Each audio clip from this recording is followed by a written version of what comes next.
Syederalun setibanya di Indonesia, Gubernur Jawa Barat Ridwan Kamil dan istrinya Atalia Praratia langsung pulang ke Bandung.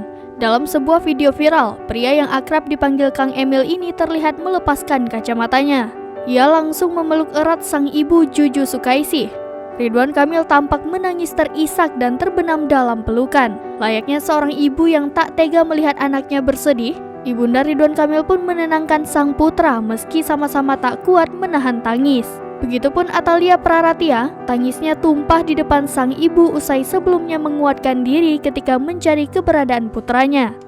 Pertemuan tersebut lantas dilanjutkan oleh keduanya dengan bercerita langsung kepada ibunya Ridwan Kamil dan keluarga. Ridwan Kamil dan Atalia terlihat duduk di bawah dekat kaki ibu mereka.